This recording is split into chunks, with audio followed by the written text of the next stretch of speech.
Carl Jung discovered something psychologically dangerous about empaths. 95% get stuck at stage 4 and never complete the journey. Stage 4, not the end, the middle. If you've ever stopped caring and wondered, did I lose my empathy forever? You're not broken. You're stuck.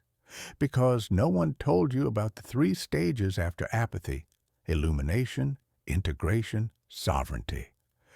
In the next 60 minutes, I'll show you Jung's complete 7-stage map that 95% never see.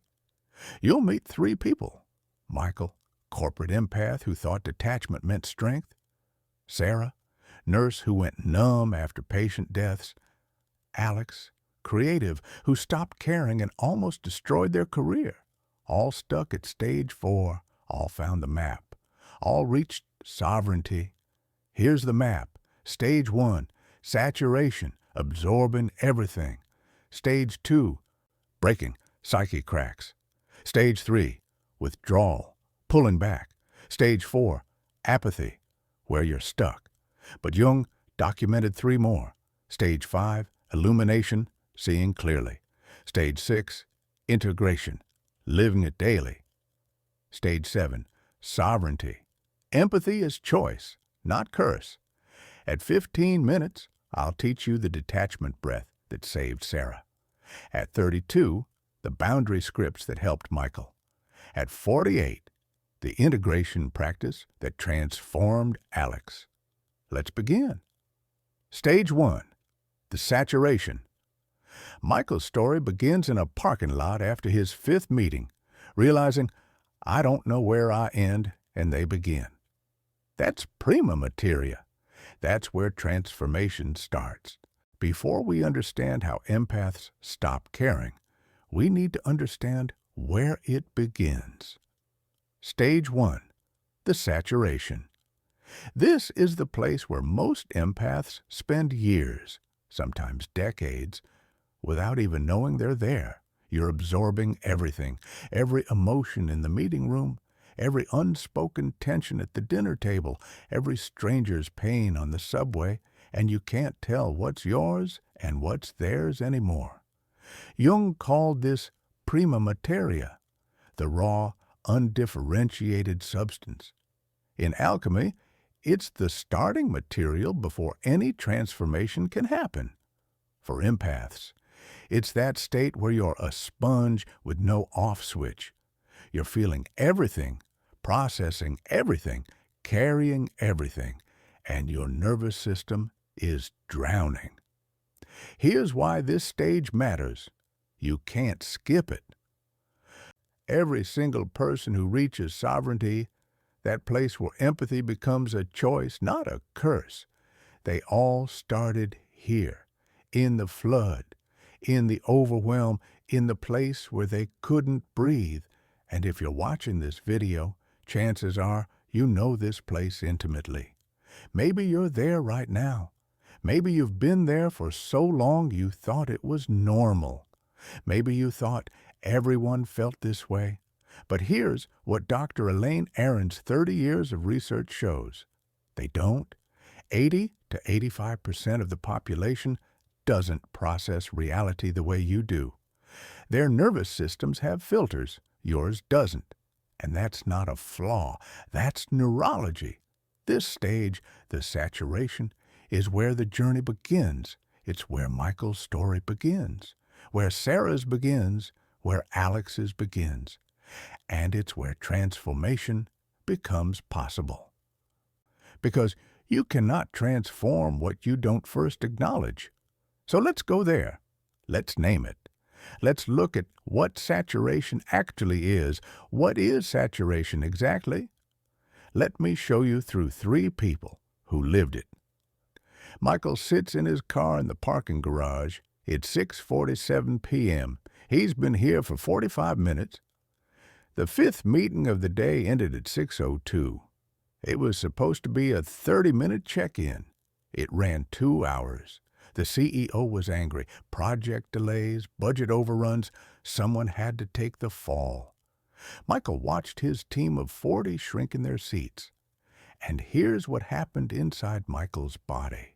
He felt every single person's fear. The junior developer's panic, I'm going to get fired. The senior manager's shame, I failed my team. The product lead's rage, this isn't my fault. 40 people. 40 emotional frequencies, all crashing into Michael's nervous system at once. He didn't choose to feel this. He didn't try to empathize. It just happened, automatically, like breathing. Michael absorbed it all. He became the buffer. He spoke calmly. He took responsibility. He de-escalated. The meeting ended. Everyone left feeling slightly better. And Michael walked to his car, got in, put his hands on the steering wheel, and couldn't move. His chest felt like a cement block. His jaw was clenched so tight his teeth hurt. He tried to think about the drive home. 40 minutes, Highway 101, dinner with his wife, 2 kids asking about his day, and his brain just stopped. Overload, complete system shutdown. Michael stared at the concrete wall in front of him and thought, I don't know where I end and they begin anymore. I've absorbed so much of everyone else, there's nothing left. That's me. That's prima materia. That's saturation. Michael sits in his car 45 minutes, can't move, his chest, cement block, jaw clenched. He thinks, I don't know where I end, and they begin. Dr. Elaine Aron's research, 15 to 20% of the population processes reality 6 times deeper. Your mirror neurons fire faster, you're wired for depth. Michael just absorbed 40 people's emotions in one meeting, automatic, like breathing, his nervous system drowning. Jung called this prima materia, raw, undifferentiated overwhelm. That's saturation. That's stage 1. But here's the problem. You haven't learned to manage that depth yet. You're absorbing everything with no filter, no boundary, no off switch. Let me show you how this looked for Sarah. Sarah's a nurse, 32 years old, 12-hour shifts in the ICU. On the day she realized she was saturated, she'd been on hour 11 of her shift. 3 patients had died. Not unusual in the ICU, but this was different. The first family cried quietly. The second family was angry, yelling at staff. The third family was in shock, silent, and Sarah absorbed all of it. The grief, the rage, the numbness. She held each family member's hand. She said the right things. She was present. But by the time she clocked out, Sarah couldn't remember which emotions were hers and which belonged to the families. She drove home. Her boyfriend asked how her day was, and Sarah realized she couldn't speak. Not because she was too tired, because she didn't know whose story to tell, whose pain to describe. She'd absorbed so much death, so much grief, so much rage, that she couldn't find Sarah anymore, just a collection of everyone else's trauma. She sat on her couch and thought, I'm carrying 3 families' worth of pain, and I have to go back tomorrow and do it again. And then there's Alex, 35, freelance writer and designer, works from home. You'd think that would be easier, less people, less stimulation, but saturation doesn't need crowds. Alex had 5 client meetings in 1 week, each client anxious about their project, each client dumping their stress into the Zoom call, and Alex, being empathic, absorbed it all. Client 1, anxious about deadlines. Client 2, anxious about budget. Client 3, anxious about their boss's approval. Client 4, anxious about competitors. Client 5, anxious about everything. By Friday evening, Alex sat down to write, and couldn't. Not because of writer's block, but because Alex didn't know whose voice to write in anymore, whose anxiety to prioritize, whose expectations to meet. Alex realized, I've absorbed 5 people's worth of anxiety, and now I can't hear my own voice. I don't even know what I think about this project. I only know what they think. That's saturation. That's prima materia. That's stage 1. 3 different people, 3 different professions, 3 different lives, but the same pattern.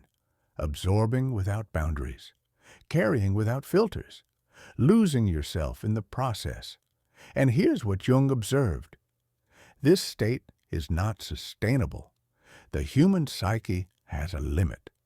And when you reach that limit, something breaks. Not metaphorically, actually breaks. So how do you know if you're in stage 1 right now? Here are the 8 signs of saturation. 1. You cannot say no without guilt. Even when you're exhausted, even when you have no capacity, the word no feels impossible. 2. You experience physical exhaustion that sleep doesn't fix. Migraines, insomnia, GI issues. Your body is processing what your mind can't handle. 3. Everyone calls you their therapist. Your friends, your family, your co-workers, they all come to you with their problems, and you take them on. Every single one. 4. You have no time or energy left for yourself. Your calendar is full of everyone else's needs. Your emotional bandwidth is spent on everyone else's crises. 5. You absorb emotions in real time. You walk into a room and immediately feel the tension. You don't need anyone to tell you they're upset. You just know. 6. You experience that, where do I end and they begin? Confusion. After absorbing so much from others, you can't tell what's your emotion and what's theirs. 7. You dread social situations, not because you're antisocial, but because you know what it costs you. Every interaction is a download of someone else's emotional state. And 8. You've started to believe this is just how life is, that everyone feels this way, that this is normal. If 3 or more of these signs feel familiar, you're in stage 1, the saturation. And here's what you need to understand. This is not your permanent state. Jung documented exactly what happens next, because the human nervous system has a protection mechanism. When the sponge is completely full, when you cannot absorb one more drop, something happens. Your psyche initiates what Jung called enantiodromia. When something reaches its extreme, it flips to its opposite. Michael was about to experience this in his next meeting. Sarah was about to experience this with her next patient. Alex was about to experience this with their next client email. Stage 2, the breaking, the moment when your psyche says, enough. Let's go there. So here's what happens at stage 2, and this is where it gets psychologically dangerous. Jung called this dissolution. In alchemy, it's called solutio. The substance, the raw material from stage 1, must be broken down, dissolved completely before anything new can form. And for the empath, that substance is you, your old self, the version of you that's been absorbing everyone, saving everyone, being everything to everyone. That version must die, not metaphorically. It feels like actual death. Jung documented dozens of patients going through this exact moment. He called it psychological dissolution. The structure of who you thought you were collapses. And here's what makes it dangerous. Your nervous system knows something your conscious mind doesn't yet. It knows you can't keep going like this. Your body has been screaming for months. Migraines, insomnia, chest tightness, that cement block feeling Michael had in the parking lot. Those aren't just stress symptoms. Those are your nervous system saying, if you don't stop, I will stop you.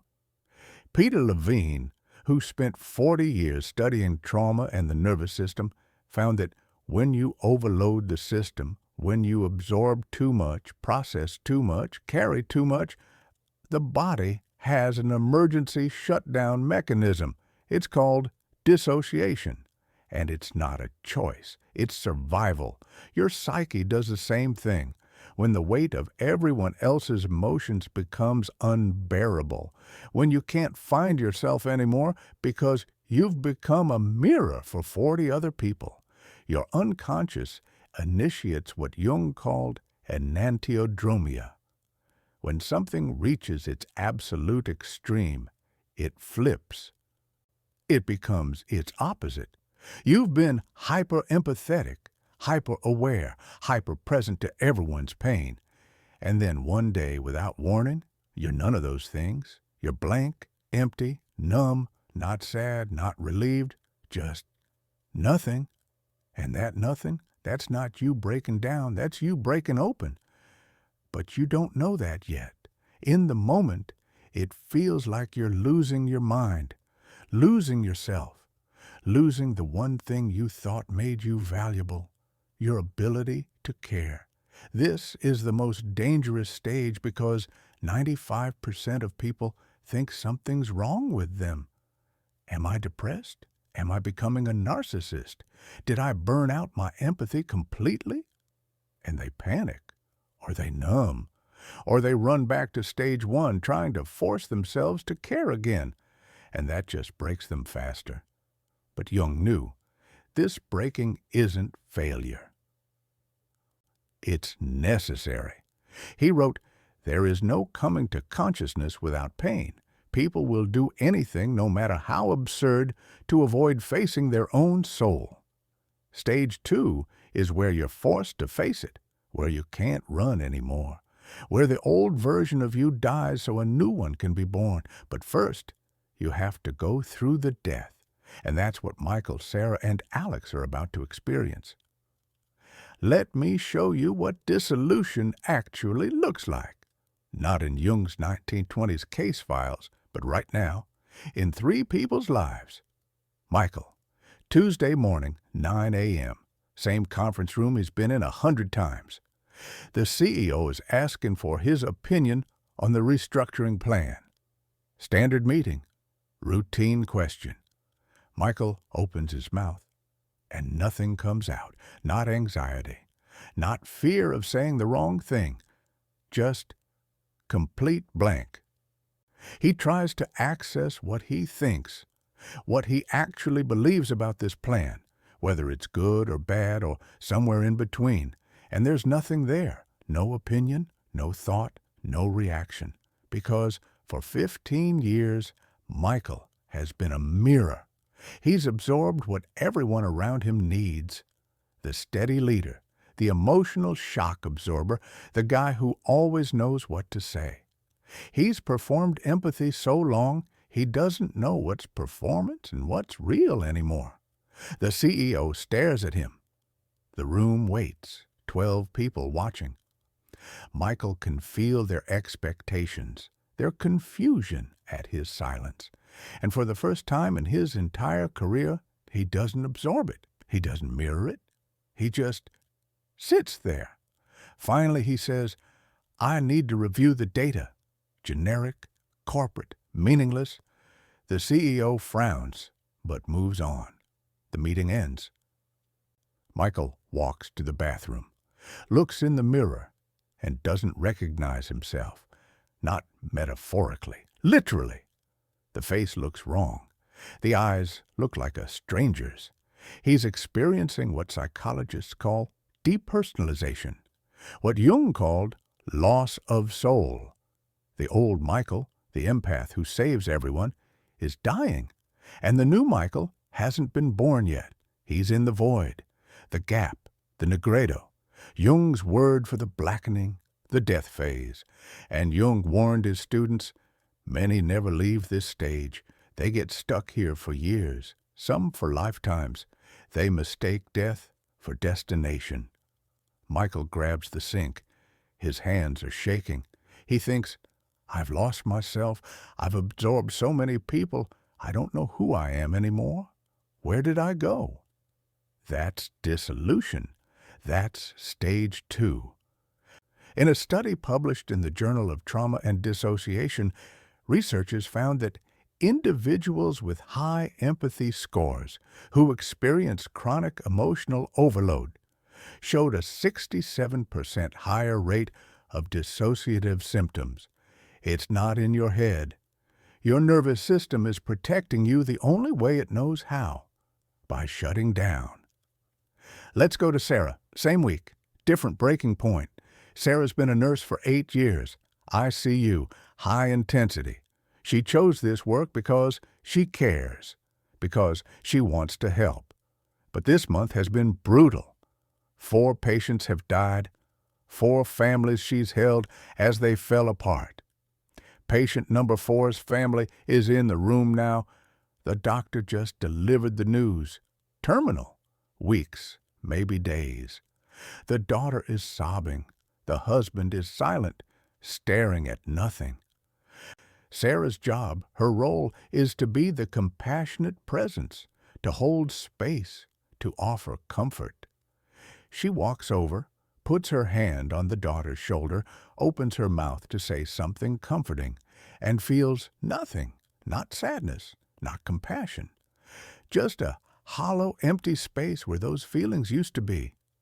The daughter looks up at her, desperate for something, reassurance, hope, connection, and Sarah's face is blank, professional, clinical. She hears herself say, "If you have any questions about the next steps, you can ask the social worker." Procedural, robotic, zero emotional connection. The daughter nods, goes back to crying. Sarah walks out of the room, down the hallway, into the supply closet, closes the door, and thinks, what's wrong with me? Where did my compassion go?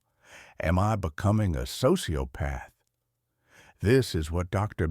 Judith Orloff calls emotional shutdown. In her 20 years treating healthcare workers, she's seen it hundreds of times. The empath who gives and gives and gives until one day they have nothing left to give. The well runs dry. The body says, "No more. I can't process one more person's pain. I'm done." Sarah slides down the wall, sits on the floor, 12-hour shift ahead, patients who need her, and she feels absent, like she's watching herself from outside, like she's a ghost in her own body. Jung would say, the old Sarah is dissolving, the healer who sacrifices herself. That version can't continue. Your psyche is forcing a death so something new can emerge. But first, you must go through the void. This isn't unique to healthcare. A study from the American Psychological Association found that helping professionals, therapists, social workers, nurses, teachers have a 43% higher rate of what they call empathy fatigue. The system overloads, the person disappears, and they think they've failed. But Jung knew this is the necessary breaking. And then there's Alex, creative, freelance writer, different life, same pattern. Alex's whole career has been built on reading people, reading clients, understanding what they want before they say it, absorbing their vision, their voice, their expectations, being a chameleon. That's what made Alex successful, the ability to become whoever the client needed. But this morning, Alex gets an email. A client, one Alex has worked with for 2 years, sending the 7th round of revision requests. The email is long, detailed, demanding, slightly passive-aggressive. The old Alex would have read it carefully, absorbed the frustration, adjusted the work, sent back a perfectly calibrated response. But this morning, Alex opens the email, reads the first line, and closes the laptop, not in frustration, not in anger, in complete indifference. Alex thinks, I don't care. I don't care if they're upset. I don't care if they fire me. I don't care about this project. I don't care about this client. I don't care about anything. And it's not a relieved I don't care. It's not freedom. It's flatness, emptiness. The thing that used to drive Alex, the desire to create, to connect, to express, gone, vanished, like someone turned off a switch. Alex stares at the closed laptop. Who am I if I don't care about my work? If I'm not the person who pours myself into every project? If I don't have that drive, what's left? This is what Jung called loss of anima, loss of soul. The creative spark, the thing that animated you, disappears, and you're left with a shell, a body going through motions, a mind that watches from a distance. Think of it like a phone battery.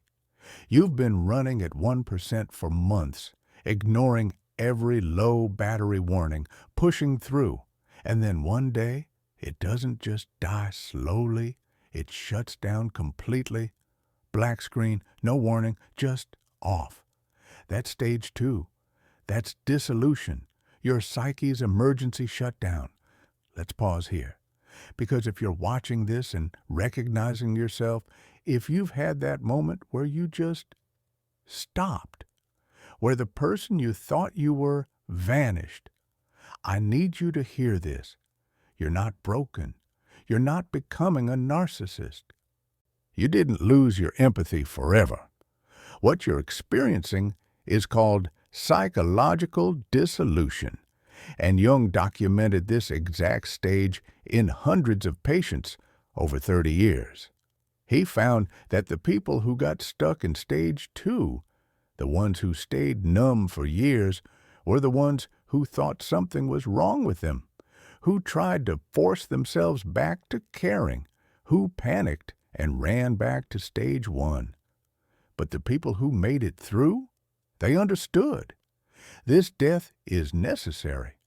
You can't become the sovereign empath without first letting the old empath die. Michael, Sarah, and Alex, they're in the void right now, and they don't know yet that there's a path through. But there is, and we'll get there. What are the signs you're in stage 2? How do you know if you're in dissolution? Here's what Jung documented. Here's what Michael, Sarah, Elsa, and Alex all experienced. 1. Emotional numbness that's different from depression. Depression is heavy. This is empty, neutral, flat. You're not sad. You're not anything. You're watching your life from outside. 2. Sudden detachment from people or work you used to care about deeply, not gradual, not I'm losing interest. But one day, it's just gone, like someone flipped a switch. 3. I don't know who I am anymore. Not philosophical, not existential curiosity, but genuine, terrifying confusion. When you try to find yourself, there's nothing there, just a mirror reflecting other people. 4. Dissociation, depersonalization. You look in the mirror and don't recognize yourself. You watch yourself doing things and feel like it's not you. You're a ghost in your own body. 5. Physical collapse. Some empaths end up hospitalized, diagnosed with burnout or exhaustion, but it's not just physical. It's psychosomatic. The body is saying, you didn't listen, so I'm forcing you to stop. 6. The question that haunts you. Did I lose my empathy forever? And the terror that maybe you did. Maybe you broke something that can't be fixed. Maybe you're not an empath anymore. Maybe you're nothing. If you're experiencing any of these, 2, 3, all 6, you're in stage 2. You're in dissolution. And here's what you need to know. There's a practice that can help right now, in the next 90 seconds. It won't fix everything, but it will teach your nervous system the difference between shutdown and healthy release. And that difference, that's everything. Okay, if you're in stage 2 right now, if your nervous system is in crisis, if you're experiencing that numbness, that shutdown. Before we continue, we need to practice something together. This is called the detachment breath. It comes from Peter Levine's somatic experiencing therapy. Levine spent 40 years studying trauma and the nervous system, and he found something crucial. Your body holds trauma. Your body stores overwhelm, and you can't think your way out of it. You can't understand your way through it. You have to release it somatically, through the body. This 90-second practice teaches your nervous system the difference between dissociative shutdown, where you're numb, gone, absent, and conscious release, where you're present but protected. That difference? That's the bridge from stage 2 to stage 3. So pause the video if you're doing something else, seriously. Pull over if you're driving. Put down your phone if you're scrolling. These 90 seconds matter. Okay, we're doing this together now. When I say begin, start with me. Place one hand on your heart. Ready? Begin. Breathe in. 1, 2, 3, 4. I receive what is mine. Hold. 1, 2. Breathe out. 1, 2, 3, 4, 5, 6. I release what is not mine. Good. Again. Begin. Breathe in. 1, 2, 3, 4. I receive what is mine. Hold. 1, 2. Breathe out. 1, 2, 3, 4, 5, 6. I release what is not mine. You're doing it. 3 more. Begin. Breathe in. Receive what's yours. Hold. Breathe out. Release what's not. Begin again. In. Receive. Hold. Out. Release. Last one. Begin. In. What's mine. Hold. Out. What's not mine. Okay? Notice, how does your body feel right now?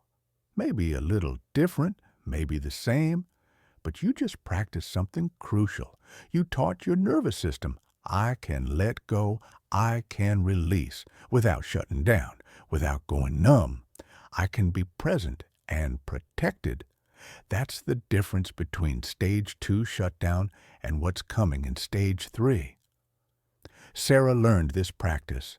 She did it before every shift.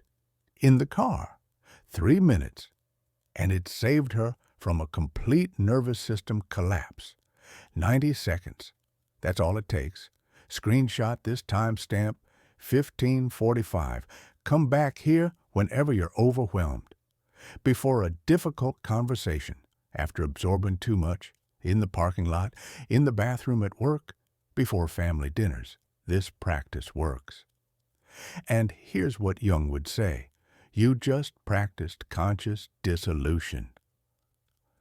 Not the unconscious kind that happens to you in stage 2, but the kind you choose, where you're in control, where you say, I'm releasing what's not mine. I'm keeping what is. That's alchemy. That's transformation. That's the beginning of sovereignty. So let's come back to Michael, Sarah, and Alex. They're in the void right now, the breaking, the dissolution, and they don't know about this practice yet. They don't know that their nervous system can learn the difference between shutdown and release. They're terrified. They think they've lost themselves. But here's what happens next. Here's what Jung documented in every single patient who made it through stage 2. The breaking isn't the end. It's the middle. You can't skip it, you can't avoid it, but you also don't have to stay here. Because after dissolution, after the old self dies, there's space, room, silence, and in that space, something surprising happens. You pull back, not because you're running away, but because you need to, because your nervous system says, I need to be alone, I need to rebuild, I need to figure out where I end and other people begin. Jung called this next stage separatio, separation, withdrawal. And here's where 95% of empaths make their first big mistake. Because society tells you isolation is bad, withdrawal is unhealthy. You should stay connected, stay social, stay engaged. But for the empath in stage 3, isolation isn't pathology. It's recovery. It's necessary. It's the only way to find yourself again after you've been everyone else for so long. Michael's about to pull back from his team. Sarah's about to switch to night shift, less people, more space. Alex is about to decline 80% of clients and delete social media, and everyone around them will say, "What's wrong with you? Why are you isolating? Are you depressed?" But they're not depressed. They're not broken. They're in stage 3, the withdrawal, and we need to understand it because this is where most empaths get stuck, where they think pulling back means giving up, where they don't know the difference between toxic isolation and strategic solitude. And that difference, that's what we're covering next. So here's what society never tells you about empaths. When you pull back, when you start saying no, when you need space, they call you cold, selfish, distant, changed. They say something's wrong with you. But Jung knew something different. He called this stage separatio, separation, not from cruelty, not from bitterness, but from necessity. Because after your psyche breaks at stage 2, after that dissolution, that death of your old self, your nervous system is doing something critical. It's trying to survive. Think about it this way. You've been a sponge for years, decades maybe, absorbing everyone's emotions, everyone's needs, everyone's crises. And at stage 1, you were saturated. At stage 2, you broke. Now, your nervous system has activated a protection mechanism. It's pulling you back, away from the noise, away from the demands, away from the people who've been draining you, and society says that's bad. But Dr. Judith Orloff, a psychiatrist who's treated over 10,000 empaths in her career, she found something fascinating. 70% of empaths go through what she calls a hermit phase. It lasts anywhere from 6 months to 2 years. And it's not pathology. It's recovery. See, this is the stage where you finally get what you've needed all along: space, silence, room to hear your own thoughts without 40 other people's emotions crashing into you. This is where you remember, oh, this is what I actually think. This is what I actually feel.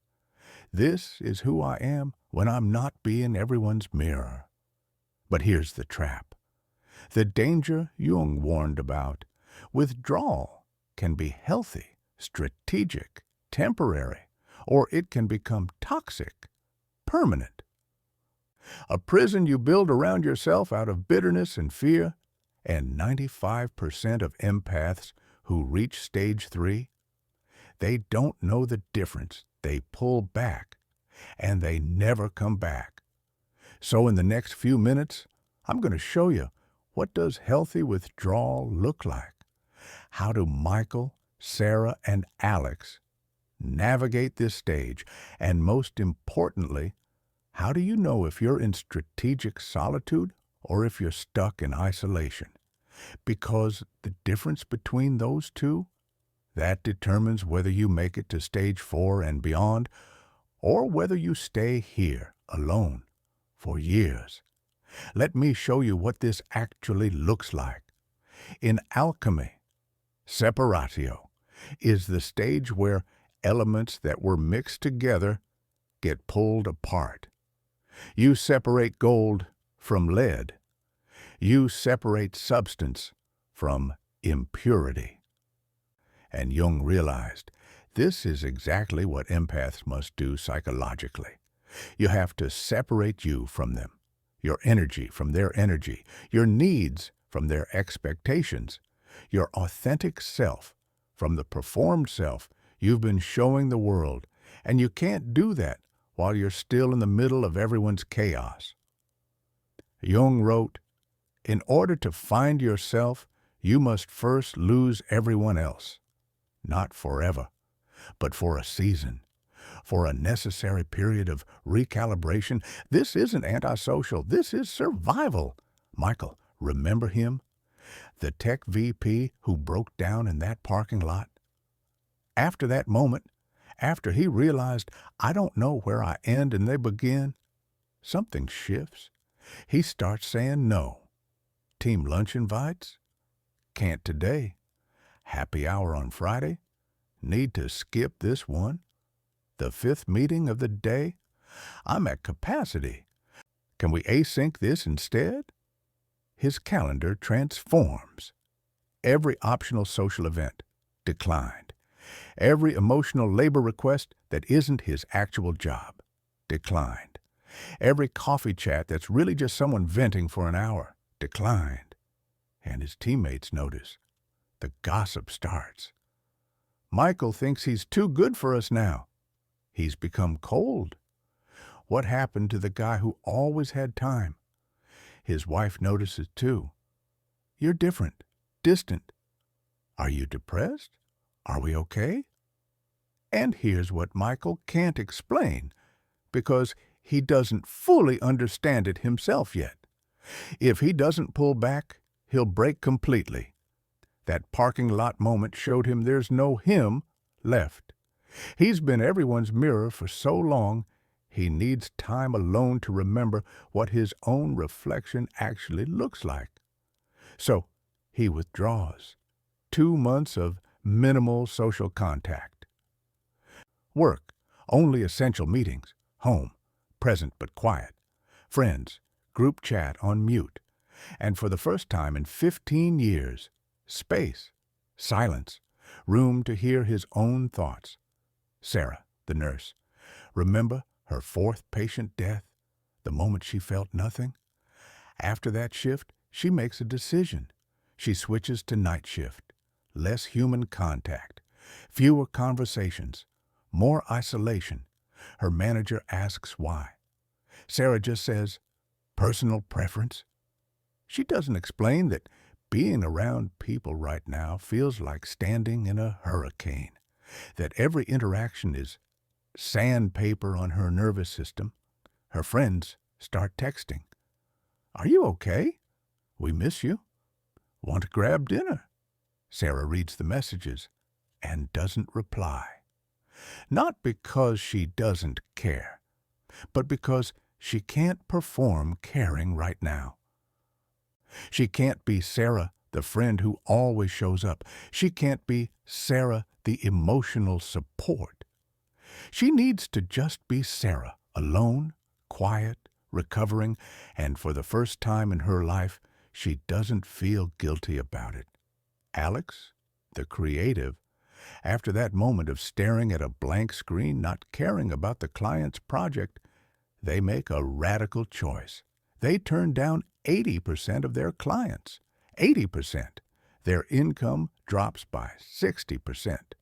Friends say, are you self-sabotaging? You're throwing your career away. This is a mistake. But Alex just says, or maybe I'm finally protecting myself. They unfriend 200 people on social media. Delete Instagram, delete Twitter, delete LinkedIn. Just gone. The digital noise that's been telling them what to care about, what to create, what to think, cut off. And in that silence, something Alex hasn't felt in years. Space to breathe. You know you're in stage 3 when 1. No becomes your default answer, and you're not apologizing for it anymore. 2. You're ghosting people without guilt. You read the text. You know they want something, and you just don't reply. And for the first time, that feels like relief instead of shame. 3. You can't explain why. When people ask what's wrong or why are you being distant, you don't have words. You just know, I need space. That's it. That's the whole explanation. 4. You feel this strange combination. Relief when you're alone, but guilt about the relief.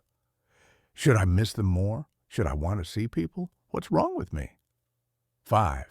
You're realizing this truth for the first time. Not everyone deserves your depth. Not everyone has earned access to your energy, and you're allowed to be selective. That's stage 3. That's withdrawal. That's separatio. But here's what you need to understand, and this is critical. There are 2 kinds of withdrawal, and only one of them leads to stage 4 and beyond.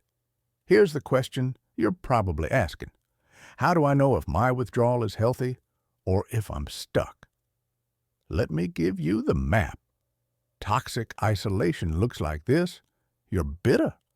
Everyone sucks. People are garbage. I'm done with all of them. There's resentment, anger, a blanket rejection of all humans because some humans hurt you. You cut everyone off. No discernment, no exceptions. Even the people who were safe, even the people who respected your boundaries, gone. All of them. Your identity becomes loner. I don't need anyone. I'll never need anyone. Connection is weakness. You made isolation your personality, and there's no timeline, no plan. This is just how I am now, forever. You've stopped seeing withdrawal as a phase and started seeing it as your destination. That's the trap. That's stuck at stage 3. But strategic solitude, that looks different. You have discernment. Some people aren't my people, but some are, and I'm keeping the ones who respect me. You're selective, not blanket. You might cut off 90% of your social circle, but you keep 1 or 2 safe people. The ones who don't drain you, the ones who understand I need space right now, without making it about them. Your isolation is temporary. I need 6 months. I need this winter. I need until I feel like myself again. There's a sense that this is a season, not a life sentence. And you have a purpose. I'm using this time to find myself, to figure out what I actually want, to remember who I am without everyone's projections. You're not hiding. You're recalibrating. Here's how to check yourself. Ask, am I pulling back from everyone in resentment, or pulling back from myself in self-care? Am I avoiding people because I hate them, or because I need to heal? Do I see this lasting forever? Or do I see myself re-engaging eventually, but on my terms? Michael, Sarah, and Alex, they all navigated this by setting a timeline, not rigid, but intentional. Michael said, I'm giving myself 3 months of minimal social contact.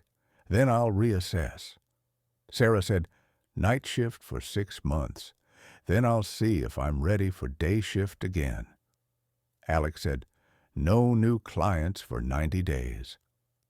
I'll use that time to figure out what kind of work I actually want to do. They gave themselves permission to withdraw, but they also gave themselves a window to check in, to make sure they weren't stuck. Because here's what happens if you stay in stage 3 too long. Withdrawal starts to feel safe, comfortable, and comfort can become a cage. You stop pulling back for recovery and start pulling back from risk, from vulnerability, from the possibility of connection. And when that happens, when withdrawal becomes your permanent state, you don't move to stage 4. You get stuck for years, sometimes decades. I've seen it, but Michael, Sarah, and Alex, they don't get stuck because something happens after withdrawal, something Jung called nigredo, the complete blackening, the void. The moment when you don't just pull back from people, you stop caring about them entirely. Stage 4, the apathy. This is the moment when I need space becomes I don't care. When healthy detachment becomes total flatline, When you look at your job, your relationships, your life, and feel nothing. And this is where 95% get stuck because they think apathy is the end of the journey. They think, I stopped caring means I'm free. But Jung knew apathy is stage 4 out of 7. It's the midpoint, not the destination. And if you don't know what comes after apathy, you'll stay there, emotionally flat, dead inside, wondering why healing feels like emptiness. So let's go there. Stage 4, the moment when empaths stop caring. Let's talk about what happens and what most people miss. Jung discovered something that terrified him. 95% of empaths who reach this stage, this I don't care anymore moment, they stop here. They get stuck, not for weeks, not for months, but years, sometimes their entire lives. And here's the thing that's so dangerous about it. It feels like peace. After stage 1, where you're drowning in everyone's emotions. After stage 2, where your psyche cracks under the weight. After stage 3, where you withdraw into isolation just to survive. This flatline, this total indifference, it feels like relief, like you finally found the off switch. Michael sits in that executive meeting, and when the CEO announces the project failed, his project, his team, he feels nothing. And for the first time in his career, his nervous system isn't screaming. Sarah delivers a terminal diagnosis to a patient's family, and where she used to feel crushing empathy, there's just technical information delivery. Clinical, efficient, empty. Alex gets 10 angry emails from a client demanding revisions, and instead of the people-pleasing panic, there's just radical indifference. And they all think the same thing. Is this it? Is this what healing looks like? But Jung knew something they didn't. He called this stage Negretto, the blackening, the alchemical death. And he documented hundreds of patients who made a fatal mistake. They thought death was the destination. They mistook the void for enlightenment. They confused apathy with sovereignty. And they stayed there, stuck. Because here's what no one tells you about stage 4. The longer you stay in apathy, the harder it is to leave. Your brain starts to rewire around indifference. I don't care stops being a survival response and becomes your identity. You forget what it felt like to care about anything. You forget there's a way forward. Jung warned his students, if you don't know the 3 stages that come after Negretto, stuck is inevitable. He saw it happen again and again. Empaths who stopped at stage 4. Who lived the rest of their lives in emotional numbness, who never reached what he called differentiated empathy. Empathy with sovereignty. So if you're watching this and you're in that flatline space right now, if I don't care has been your state for months or years, this is the most important 4 minutes of this entire video. Because I'm about to show you exactly why you're stuck, and more importantly, how to get unstuck. Let me show you exactly why stuck happens. There are 3 traps, 3 reasons. 95% of empaths never leave stage 4, and once you see them, you'll recognize which one has you. Trap number 1. Apathy feels like enlightenment. You've spent your entire life as an emotional sponge, absorbing everyone's pain, everyone's drama, everyone's needs. Your nervous system has been in constant overwhelm. And now, for the first time ever, you feel nothing, flat, neutral. And your brain interprets this as, I've finally found peace, I'm healed, I'm enlightened. Michael's in that executive meeting. Project failed. CEO's angry. The old Michael would have absorbed the entire room's anxiety and taken it home for weeks. But stage 4, Michael, he says okay and walks out. No emotional charge, no rumination, no absorption. And he thinks, this is it. This is what boundaries feel like. I'm finally free. But here's what Jung knew that Michael doesn't. There's a difference between detachment and apathy. Detachment is conscious. You choose what you attune to. Apathy is shut down. Your nervous system has pulled the emergency brake and you're stuck in neutral. Detachment is a valve you control. Apathy is a valve that's rusted shut. Dr. Judith Orloff studied this in her clinical practice. She found that empaths who stayed in the apathy stage for more than 2 years showed the same brain patterns as people with severe depression, even when they reported feeling fine. Their anterior cingulate cortex, the part of the brain involved in emotional regulation and empathy, showed significantly reduced activity, not because they were choosing to regulate, but because the system had shut down entirely. They weren't at peace. They were numbed out, and they didn't know the difference. Trap number 2, fear of caring. Again, here's the quiet part no one says out loud. Even if you suspect that apathy isn't the goal, even if you sense there might be something more, you're terrified to find out.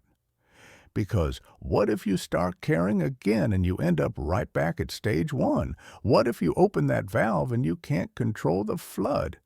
What if not caring is the only thing protecting you from total collapse?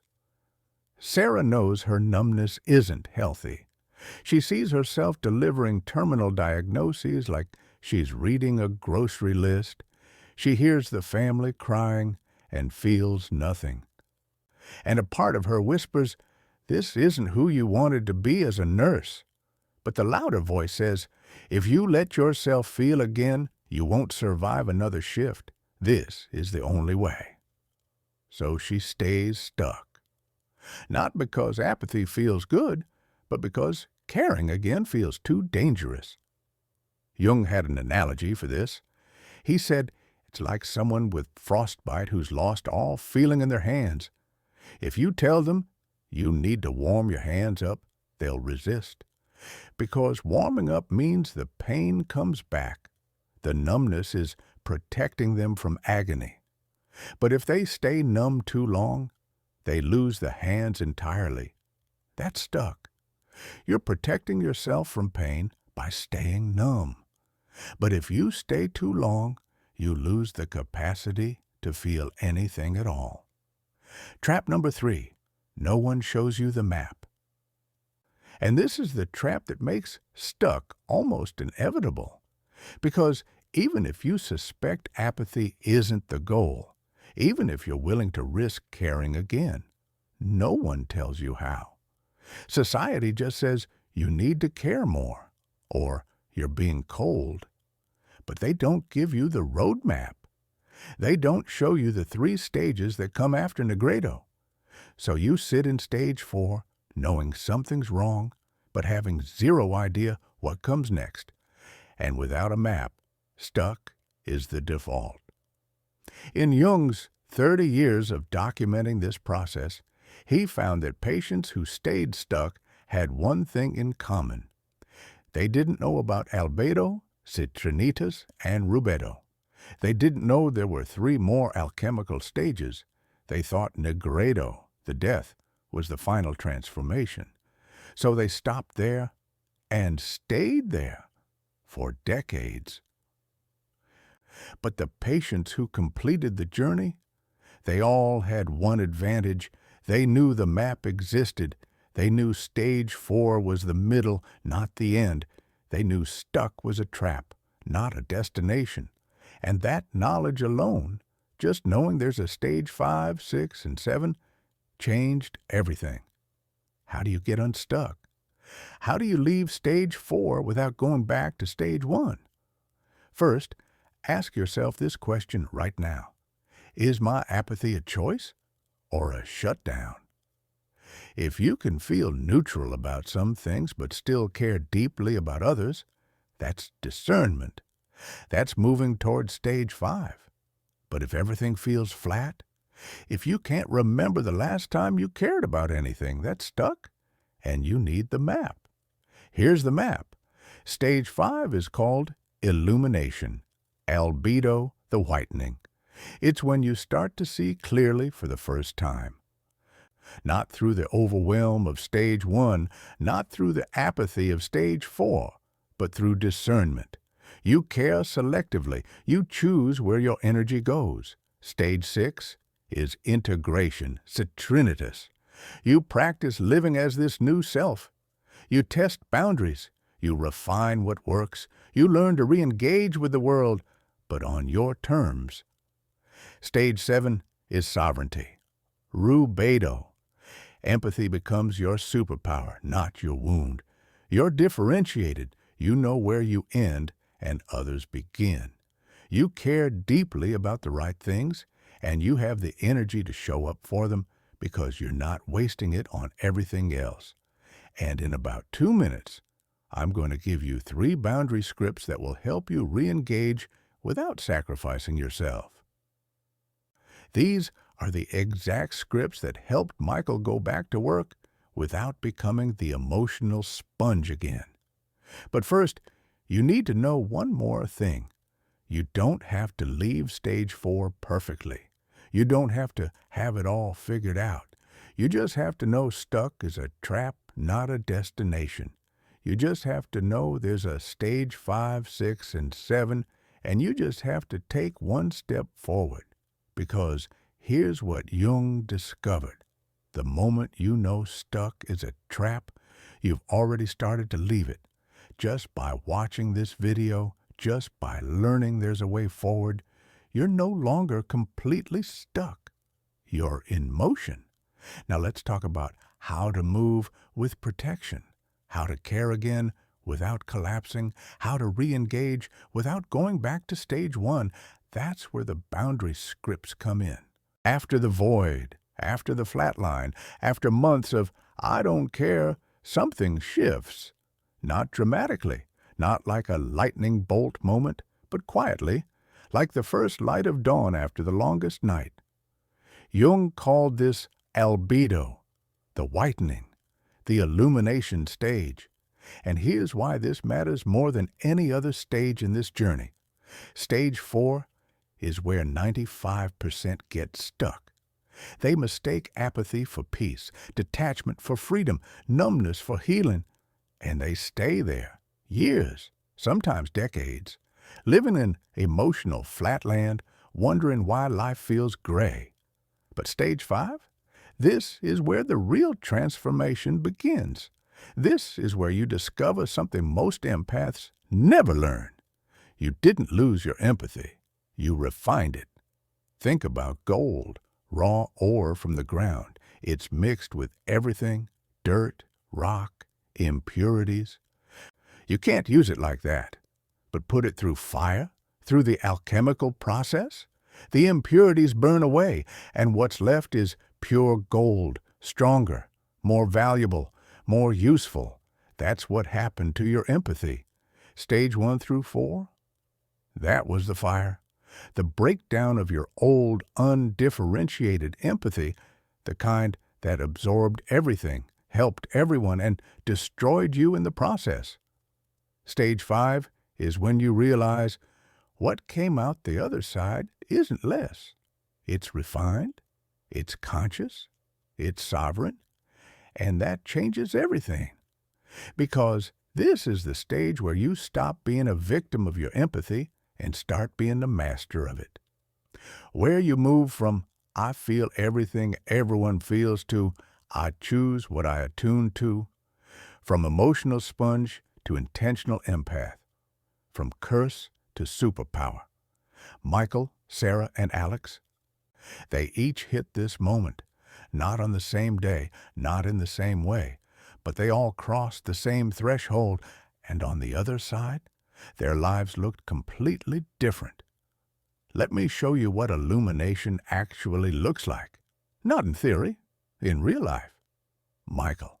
6 months after his apathy phase, he's at work. A colleague approaches his desk. "Hey, Michael, can you review my presentation? I'm really nervous about tomorrow's pitch." Old Michael, Stage 1 Michael, would have said yes automatically, absorbed the colleague's anxiety, spent 2 hours helping, taken on the emotional weight, gone home drained.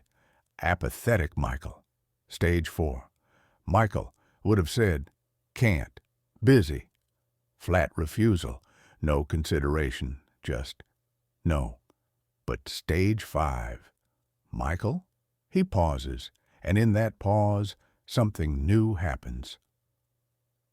He asks himself 3 questions. Do I have energy right now? Do I actually want to help this specific person? Is this aligned with my role and values? 3 simple questions. And he realizes, yes, I have 30 minutes. I like this colleague. They've helped me before. And this is within my role as director. So he says, I have 30 minutes at 3 p.m. Does that work? The colleague smiles. Perfect. Thank you. Michael helps. 30 minutes. Gives solid feedback. Ends at 3:30 and leaves. No guilt about the time limit. No, just one more thing. No absorbing the colleague's nervous energy for the rest of the day. He helped, and he's fine. His energy is intact. And here's what blew his mind. The colleague actually respected the boundary. There was more respect in that interaction than in any of the times Michael had overgiven. Michael walks back to his desk and thinks, oh, this is what healthy empathy feels like. I'm not a sponge. I'm a person with a valve, and I control the valve. That's discernment. That's sovereignty. That's Stage 5. Now Sarah, 3 months post-apathy, back on day shifts, a new patient, terminal diagnosis, the family's in the room. Sarah has to deliver the news. Stage 2. Sarah would have been completely numb, robotic, clinical to the point of coldness, self-protection through shutdown, but Stage 5. Sarah feels something, not the overwhelming flood of Stage 1, not the crushing weight of absorbing the family's grief, but something she'd never felt before, contained care. She sits down, makes eye contact, delivers the diagnosis with clarity and compassion. The family cries, and Sarah is present with their pain, fully there. But, and this is the crucial part, she's not taking it home. It's like she's built a container around her empathy. She can feel with them, be in the room with their suffering, hold space. But when she walks out of that room, she doesn't carry their grief in her body. This is what Dr. Orloff calls the 3-minute rule. From her 20 years of clinical work with empaths, she developed this technique. Empathize fully for 3 minutes. Be completely present. Then consciously refocus. Return to your center. Release what's not yours. Sarah had started practicing this, and it was working. After her shift, she drives home and realizes, I have energy. For the first time in years, I have energy left for myself. She calls a friend, goes to dinner, laughs, and thinks, oh my God, this is sustainable. I can do this for 10 years. Not just 2. That's the breakthrough. Not learning to care less, learning to care with boundaries. Alex, 4 months into Stage 5. A new client inquiry email lands in their inbox. A potential project. Decent money. Alex opens it, reads the brief. First response, apathy. That familiar, I don't care feeling, but then, and this is new, Alex pauses and asks, wait, do I actually not care, or is this just habit? They read the brief again, this time with curiosity. The project is about environmental storytelling for a nonprofit. It aligns with Alex's values. The creative challenge is interesting. The client's mission matters. And Alex feels excitement, small, quiet, but real. Huh, Alex thinks, I do care about this, not because I'm trying to people please, not because I think I should, but because it actually matters to me. Alex says yes to the project, and for the first time in a year, they're engaged. The work flows. They're not forcing it. They're not performing. They're creating from authentic interest, and they realize, oh, I didn't lose the ability to care. I lost the ability to care about everything, and that was actually good. The apathy phase had burned away all the false caring, all the people-pleasing, all the I should care about this because they want me to. What's left is authentic caring, selective caring, caring that comes from their actual values, not from fear of disappointing others. Alex turns down 3 other projects that same week without guilt, because they're clear now on what's theirs and what's not. That's sovereignty. Here's the spectrum. This is crucial. Stage 1. Empathy as flood. I feel everything everyone feels. I'm drowning. Stage 4. Empathy as drought. I feel nothing. I'm empty. Stage 5. Empathy as irrigation. I direct where my empathy flows, intentionally, consciously. You're not the flood anymore. You're not the drought. You're the engineer of the irrigation system. You choose where the water goes, which fields get nourished, which areas stay fallow to recover. That's sovereign empathy. Not empathy as reflex. Empathy as choice. Not empathy as identity. I am an empath. Therefore, I must care about everything. But empathy as tool, I can empathize. And I choose when, where, and how. Dr. Elaine Aron's research on highly sensitive persons shows this is neurologically possible. Your mirror neurons don't have to fire at everything. You can train selective attention, conscious attunement.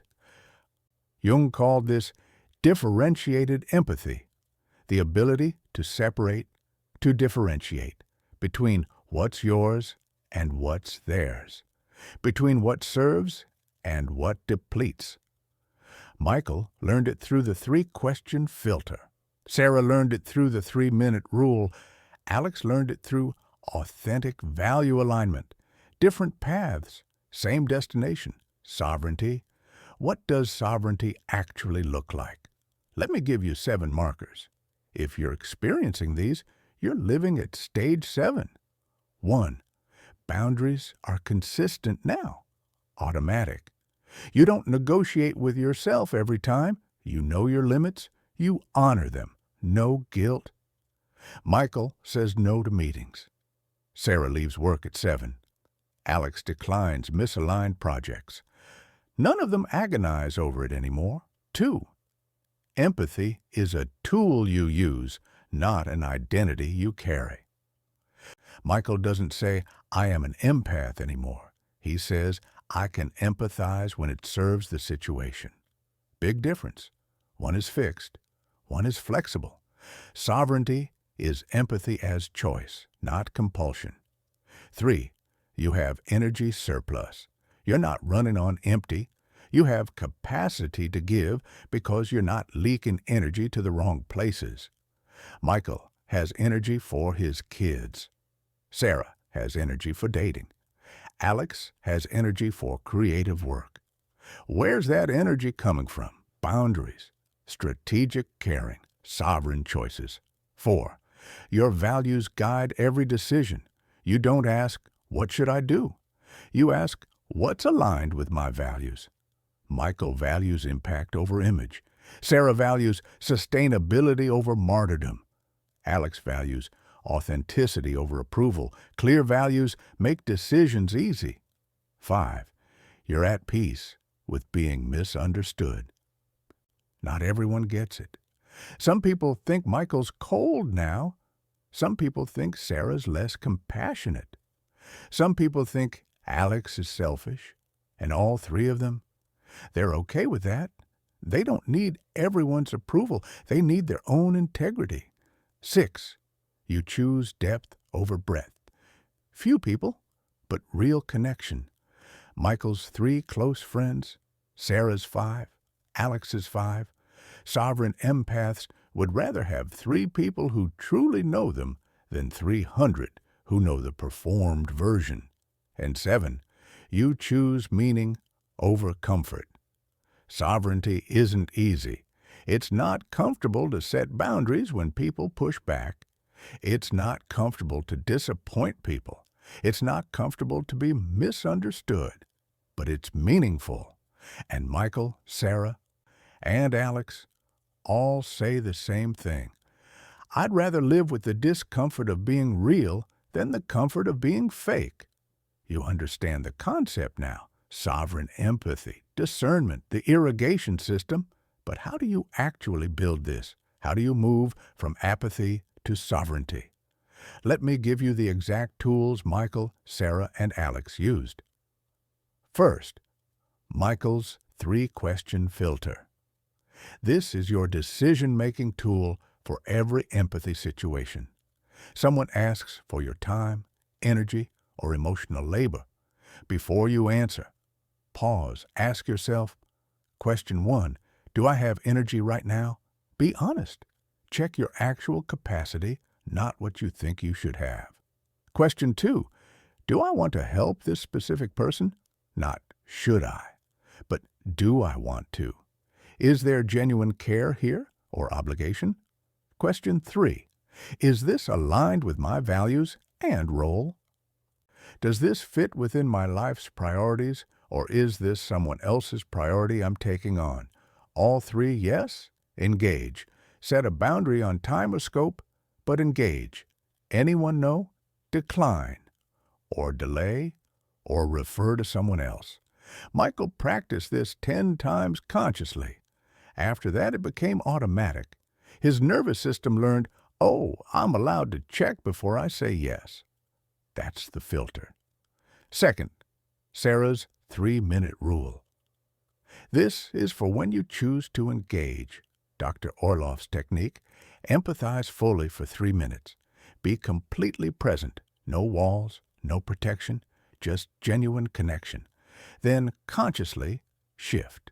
Refocus on your breath. Feel your feet on the ground. Imagine a gentle boundary around your energy and release what's not yours. Sarah did this before every patient interaction. 3 minutes of full presence. Then, conscious return to self. The patients felt more cared for, not less, because she was genuinely there. But Sarah didn't collapse after every shift. That's contained empathy. Third, Alex's values. Check. This is for long-term decisions. When you're deciding whether to take on a project, relationship, commitment, ask, does this align with my core values? Not, is this a good opportunity? Not, will people be disappointed if I say no? But, is this mine? Alex made a list of 5 core values: creativity, authenticity, environmental impact, deep relationships, time sovereignty. Every opportunity got filtered through those 5. If it didn't align with at least 3, Alex said no. Within 6 months, Alex's life looked completely different. Only projects that lit them up. Only relationships that were real. Only commitments that mattered. That's values-based discernment. Here's the thing. This doesn't happen overnight. Discernment is a muscle. You have to practice it consciously, repeatedly. Michael said the 3 questions felt awkward for the first 2 weeks, like he was being selfish. Sarah said the 3-minute rule felt mechanical at first, like she was faking boundaries. Alex said the values check made them anxious. What if I'm wrong? What if I miss opportunities? But they kept practicing, and after 90 days, neuroscience shows this is how long it takes to rewire a habit. It became natural. The filter became intuitive. The 3-minute rule became automatic. The values check became second nature, and their lives transformed. Michael's calendar reflected his priorities, not everyone's emergencies. Sarah's energy lasted through entire shifts and into her personal life. Alex's income initially dropped, but then doubled because the quality of their work skyrocketed when they only did projects they cared about. That's the power of stage 5, not enlightenment, not perfection, but conscious practice, daily, until sovereignty becomes your default. You're not trying to care less. You're learning to care better. Not empathy is wound. Empathy is skill. And that skill, it's learnable. You're learning it right now. But here's the thing about illumination. Seeing the path is not the same as walking it. Stage 5 gives you clarity. You can see how to live as a sovereign empath now. You understand the tools. You've had the breakthrough. But understanding and living are different. You can have the 3-question filter in your head and still default to automatic yes under pressure. You can know the 3-minute rule and still absorb someone's anxiety. When you're tired, you can have your values clear and still say yes to things that don't align, because old patterns die hard. That's why there's a stage 6, integration, citrinitas in alchemy, the yellowing, the solar phase, where you take the gold you've refined and you learn to live with it daily, in real situations, with real people, with real challenges. Michael spent 3 months in stage 6, learning what worked in practice, not just in theory. Sarah had to navigate the first time a boundary was challenged by a superior. Alex faced the first time their values-based no cost them money. This is where the rubber meets the road. This is where sovereign empathy becomes a way of life, not just an idea. Let's go there. Stage 6. The integration. Illumination gives you clarity. You can see the path now. You understand sovereign empathy. You know the difference between stage 1 saturation and stage 5 discernment. But here's what Jung observed across 30 years of clinical work. Insight does not equal transformation. Knowing you can have boundaries is not the same as having boundaries. Seeing the path is not the same as walking it. Understanding sovereign empathy intellectually doesn't mean you can live it daily. This is where 90% of Jung's patients struggled. They had the breakthrough. They saw their shadow. They understood the integration process. And then they went back to their regular lives. And within weeks, old patterns returned.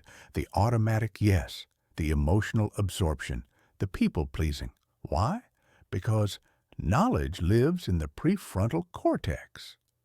But behavior lives in the basal ganglia, the habit center of your brain. And according to neuroscience research, it takes 90 days of consistent practice to rewire a neural pathway, 90 days to make sovereign empathy automatic instead of effortful. Stage 6 is that laboratory. This is citrinitas in Jung's alchemical framework, the yellowing, the solar consciousness. Your individual self is solidifying, but it needs to be tested, refined, practiced daily. Michael spent 3 months here, testing his boundaries at work, adjusting when they were too rigid or too loose, learning through trial and error what sustainable empathy actually looks like in real life. Sarah spent 3 months applying the detachment breath before every shift. Some days it worked perfectly. Some days she forgot and absorbed everything. She learned to forgive herself and start again. Alex spent 6 months choosing projects aligned with values, declining the wrong clients, watching income drop, then recover, then exceed the old level. Integration is not a dramatic breakthrough. It's daily practice. It's the unsexy work of repetition. It's catching yourself mid-pattern and choosing differently again and again and again. And here's the truth Jung documented. Most people skip this stage. They have the insight in stage 5 and think, I'm healed. Then they're confused when they're back at stage 1 within a month. Integration is not optional. It's the difference between temporary relief and permanent transformation, between intellectual understanding and embodied wisdom. So let's walk through what integration actually looks like. Not the theory, the practice, the daily choices, the setbacks, the adjustments. The 3-month laboratory where sovereign empathy becomes your new operating system. Integration is living as your new self. Every single day, in real situations, with real stakes. It's not, I had an epiphany, now I'm fixed. It's, I have new tools. Now I practice them until they become automatic. Jung called this citrinitas, the yellowing, the solar stage of alchemy. The gold is beginning to appear. Your individual consciousness is solidified. You know who you are, independent of others. But that knowing needs to be lived, tested, refined through experience. Let me show you what this looked like for Michael, Sarah, and Alex. Because integration isn't abstract. It's specific daily choices, repeated until they become your new normal. Michael's first boundary test came in week 1. A project request lands in his inbox. It's from a senior VP, someone with political power. The project is outside Michael's role, but it's urgent. The old Michael, stage 1 Michael, would have said yes automatically, absorbed the VP's urgency, worked the weekend, sacrificed family time. Apathy. Michael, stage 4. Michael would have said no flatly. Not my job, don't care about the politics. But stage 6 Michael has the 3-question filter from stage 5. So he pauses. He doesn't react. He filters. Question 1. Do I have energy? He checks in with his body. Yeah, actually, he slept well. He has capacity. Question 2. Do I want to help this specific person? Neutral. He doesn't know the VP well. No strong feeling either way. Question 3. Is this aligned with my role, my values? No. Clear no. This falls outside his scope. Someone else owns this domain. So Michael responds, I appreciate you thinking of me. This falls outside my current scope, but let me connect you with someone who actually owns this. The VP replies with a frown emoji. Michael feels the old guilt rising in his chest. That familiar voice. You should just do it. You're being difficult. They're going to think you're not a team player. But Michael sits with the discomfort. He doesn't act on the guilt. He lets it be there. He notices it. There's the old pattern. Guilt as manipulation. I see you. The VP finds the right person. Project moves forward. 3 days later, that same VP emails Michael about something that is in his role. And the tone? Respectful? Professional? There's a weight to it Michael hasn't experienced before. He realizes saying no to the wrong things made his yes more valuable. The VP knows now that when Michael says yes, he means it. Boundary created respect, not resentment. First test. Passed. Week 2. A team member shows up at Michael's office at 4:45 p.m. Can I talk? I'm going through something. Personal crisis. Relationship drama. The person is crying. Old Michael. Of course, come in. Stays until 7 p.m., absorbs all the pain, drives home depleted, snaps at his kids. Stage 6. Michael, filter. Do I have energy? No. He's been in meetings all day. He's running on fumes. Do I want to help? Yes, he cares about this person. Is this the right time and container? No, this is a boundary violation.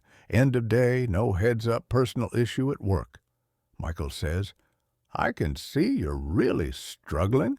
I have to leave by 5 p.m. today. Can we schedule 20 minutes tomorrow morning at 9 a.m.? I'll have more capacity to actually support you then. The team member looks hurt. Never mind. It's fine. They leave. Michael feels terrible. Did I just abandon someone in crisis? He second-guesses all evening, but the next morning, the team member shows up at 9 a.m. Thanks for making time. They talk for 20 minutes. Michael is present, actually present, not depleted. He offers real support, not just emotional absorption. The team member leaves saying, that really helped. Michael learns, boundaries don't prevent support. They create the conditions for real support. Week 3. His wife asks him to mediate her family's drama. Her sister isn't speaking to her mother. You're good at this stuff. Can you talk to them? Old Michael. Automatic yes. Spends the weekend being the family therapist. Absorbs everyone's resentment. Comes out with a migraine. Stage 6. Michael. I love you, and I want your family to heal. But I'm not the right person for this. I'm too close to you. It'll make me resent them, and they'll resent me for taking sides. What if you found an actual family therapist? His wife is surprised. You're right. I didn't think of that. She hires a professional. The family works through it. Michael is present as her husband, supporting her, not fixing her family. Week 4. A friend guilt trips him about missing a birthday party. You never make time for us anymore. You've changed. Michael feels the old pattern. I'm a bad friend. I should say yes to everything to prove I care. But he responds, You're right. I have changed. I'm prioritizing differently now. I care about you, and I can't do big social events right now. Can we grab coffee one-on-one next week? The friend declines. The friendship fades. Michael grieves it, but he also notices he has more energy for the friends who respect his boundaries. Dr. Judith Orloff's clinical data. Empaths who set boundaries lose an average of 30% of relationships in the first year, but report 85% higher life satisfaction. After 3 months, Michael's calendar looks completely different. It reflects his actual priorities, not everyone else's emergencies. His team's performance is higher. His marriage is stronger. He has energy for his kids. And he's not depleted. That's integration. Sarah's integration looked different. She's a nurse. She can't control when patients need her. She can't set boundaries with terminal diagnoses or family grief, but she can control how she enters and exits those moments. Sarah starts practicing the detachment breath before every shift. Before she walks through the hospital doors, she sits in her car for 3 minutes. She does the breath. I receive what is mine. I release what is not mine. 5 times. Some days it works perfectly. She walks onto the floor, engages with patients, feels their pain, and doesn't absorb it. She's present without being porous. Some days she forgets. She rushes in late. She's immediately overwhelmed. A patient codes, another family is demanding. By lunch, she's absorbed everyone's panic. She feels like she's drowning. On those days she used to spiral. I'm failing. I'll never get this right. I'm broken. But stage 6, Sarah has a different response. I forgot my practice this morning. That's why I'm overwhelmed. This isn't failure, it's data. Tomorrow, I'll set an alarm to remind me. She also implements Dr. Orloff's 3-minute rule. When she's with a patient in crisis, family receiving bad news, patient in pain, she allows herself 3 minutes of full empathy. She's completely present. She feels with them. But at the 3-minute mark, she consciously refocuses. She shifts from feeling their emotion to supporting them practically. What do you need right now? Who can I call for you? What questions do you have? The patients don't notice the shift. They feel supported. But Sarah's nervous system isn't flooded. Month 1, she forgets the detachment breath 50% of the time. She's exhausted. Month 2, she remembers 70% of the time. She notices she has energy after her shifts. Month 3, it's automatic. She doesn't even think about it. It's part of her routine, like putting on her scrubs. And here's what changed. Patient outcomes didn't decline. They improved. Why? Because Sarah's not burned out. She has 10 more years of career in front of her, not 2. She can be present for thousands more patients because she's protecting herself. She also sets a boundary with coworkers for the first time ever. I can't stay late tonight. She expects backlash.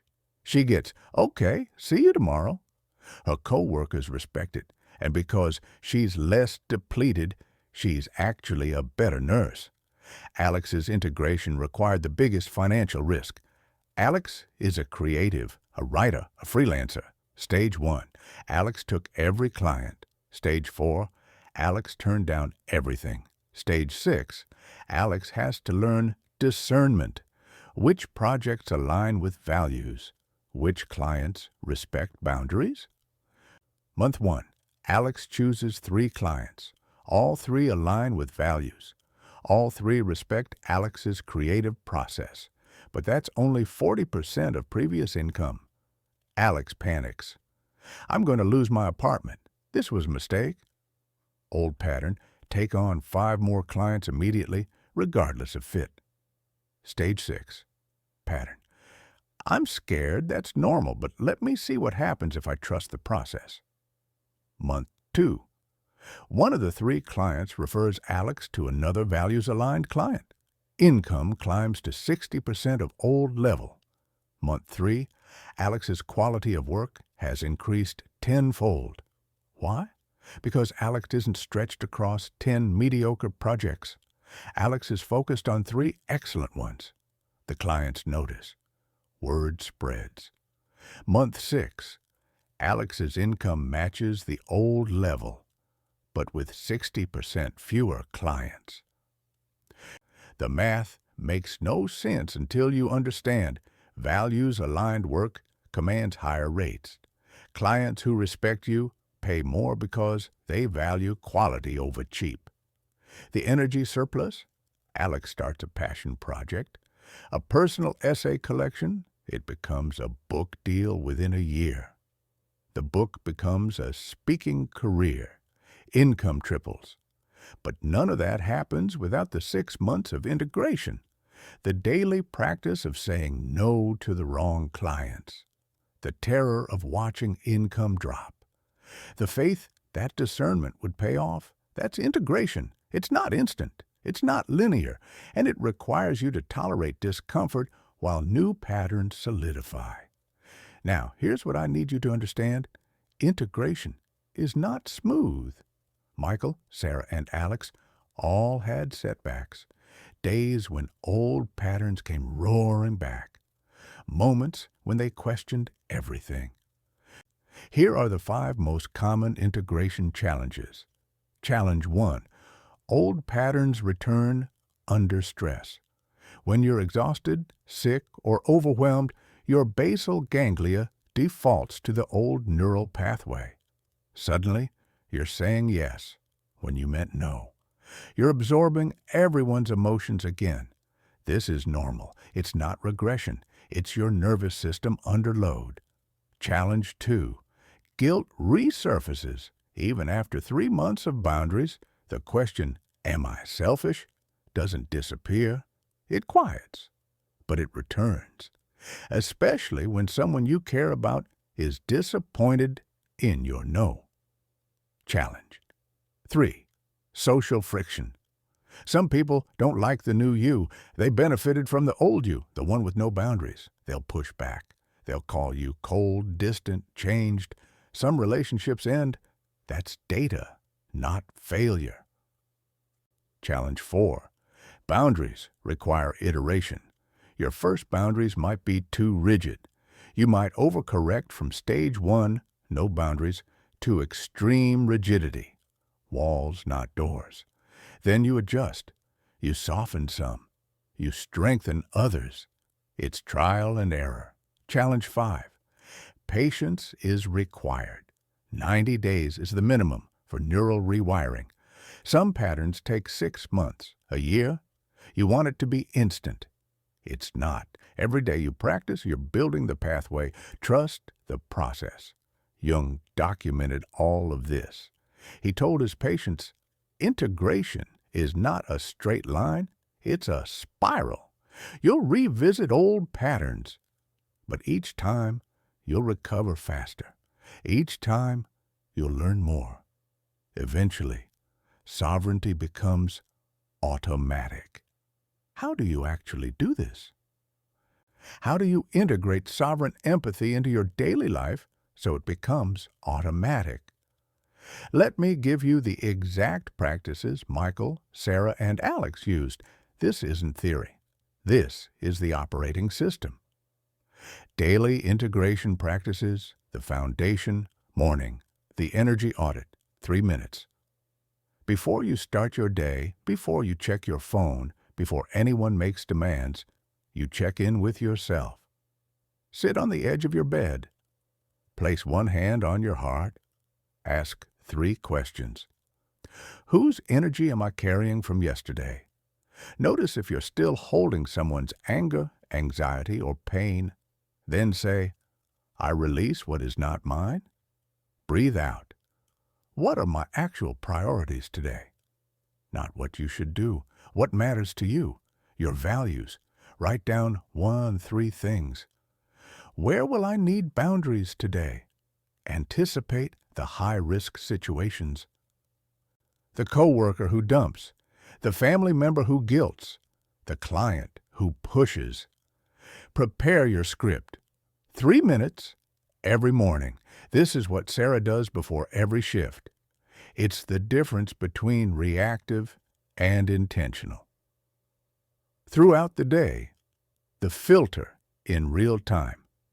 When someone makes a request for your time, energy, empathy, you pause. You don't react. You filter. The 3 questions from stage 5. Do I have energy? Do I want to help this specific person? Is this aligned with my role or values? If all 3 are yes, engage fully. You're choosing this. If any are no, use a boundary script. The 3 boundary scripts. Script. 1. Work boundaries. I want to help, and my bandwidth is full right now. Can I get back to you specific time frame? Michael uses this 3 to 4 times per week. The key, specific time frame. Not later, but tomorrow at 10 a.m. or I can't take this on. Script 2. Emotional labor boundaries. I can see you're struggling. I have specific time limit right now. Does that work? Sarah uses this with coworkers who want to vent. I have 15 minutes before my next patient. Time boxing prevents the open-ended emotional dump.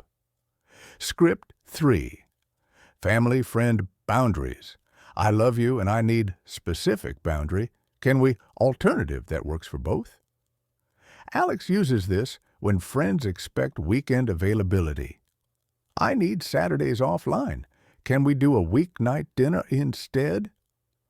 The pattern, validate, plus boundary, plus alternative. It's not just no, it's no to this, yes to that. Evening, the somatic release, 5 minutes. This is Peter Levine's somatic work. Emotions don't just live in your mind. They're stored in your body. If you absorbed anything today, and you probably did, even with boundaries, you need to release it somatically. Here's what Alex does every evening. Stand up. Shake your hands vigorously for 30 seconds, like you're shaking water off them. This releases tension from your arms. Then shake your whole body, knees bent, loose, floppy, like a dog shaking off water. 30 seconds. This sounds ridiculous. It works. Then, place both hands on your chest. Take 3 deep breaths. Say out loud, "I release what I absorbed today that wasn't mine." Exhale fully each time. Finally, notice your body. Does your jaw feel looser? Your shoulders lower? That's the release. You just cleared your nervous system. 5 minutes every evening, especially on hard days. Weekly, the integration check-in. Every Sunday evening, or whatever day works for you, you do a review. This is what Sarah does every week. Grab your journal or notes app. Answer 3 prompts. Prompt 1. What worked this week? Which boundaries held? Which practices helped? Which relationships felt sustainable? Write 2 to 3 examples. Prompt 2. What didn't work? Where did old patterns return? Which boundaries were too rigid or too loose? Where did you forget your practices? Be honest, no judgment. Prompt 3. What will I adjust next week? Based on what didn't work, what's the experiment? Maybe I'll set an alarm to remind me of the morning energy audit. Or I'll practice script 2 before that difficult meeting. This is how you iterate. Integration isn't getting it perfect. It's adjusting weekly based on data. Remember Michael's calendar transformation? That didn't happen by accident. Every Sunday for 3 months, he reviewed his calendar and asked, "Does this week reflect my priorities?" He declined meetings that didn't. Gradually, his calendar became a reflection of his values, not everyone else's demands. Practice number 3. Integration check-in. Now, let's practice together. Practice number 3. Integration check-in. Pause the video if you're doing something else. Grab your phone or a piece of paper. I'm going to give you 3 prompts. Answer each one with just 1 sentence. You're not writing an essay. You're checking in with yourself. Ready? Prompt 1. What do I actually care about right now? Not what you should care about. Not what you used to care about. Not what your family or society says you should care about. Right now, today, what actually matters to you? Write 1 sentence. Got it? Okay. Prompt 2. Where am I still performing empathy versus feeling it? Be brutally honest with yourself. Where are you faking care out of habit or obligation? What relationship feels like a performance? What situation makes you feel like you're acting? Write 1 sentence. Okay, last one. Prompt 3. What's one boundary I'll set this week? Not, I'll be better with boundaries. Specific. With whom? When? What exact boundary? What will you say? Write 1 sentence. Done? These 3 sentences are your integration compass. Screenshot this timestamp. 48 drives. Every Sunday evening for the next 3 months, come back here. Answer these 3 prompts. Watch how your answers change. This is what Alex did every week, and it transformed apathy into authentic voice. Not overnight, but week by week. Choice by choice, boundary by boundary. Okay, let's keep going. Integration takes 90 days minimum. Michael, Sarah, and Alex all spent 3 to 6 months in stage 6. But then something shifts. It stops being effortful. The filter becomes automatic. The boundaries don't require conscious thought. Sovereign empathy becomes your default operating system, not something you have to remember. That's when you enter stage 7, sovereignty, rubedo. the completion of the alchemical process. And that's where we're going next. The final stage, where Michael, Sarah, and Alex are now, 1 year after that parking lot breakdown, that hospital shift, that creative crisis. Stage 7 is what Jung called the philosopher's stone. Not mystical gold, but wholeness, integration embodied, living as your true self, not the self everyone needed you to be. Let's go there together. 1 year later, Michael's in the same parking garage, same car. But everything's different. A meeting just ended. It went sideways, a project's delayed.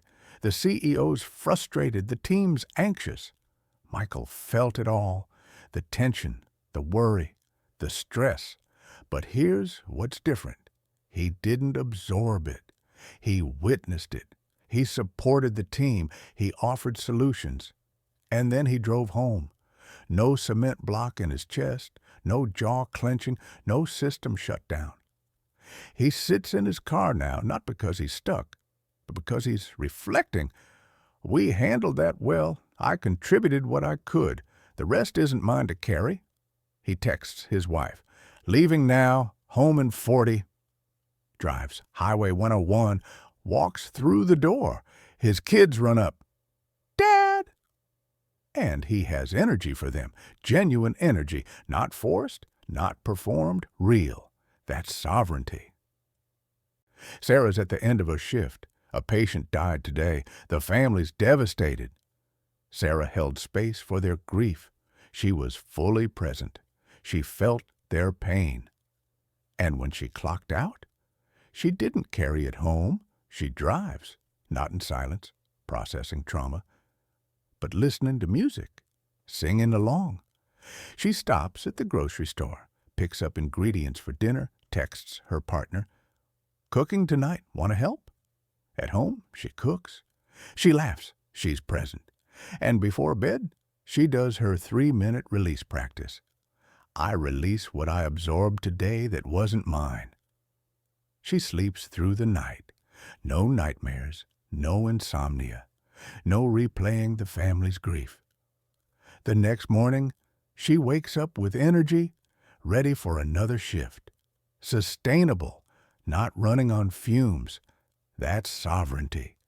Alex just finished a project. It's brilliant. The client's thrilled, and Alex feels proud, genuinely proud.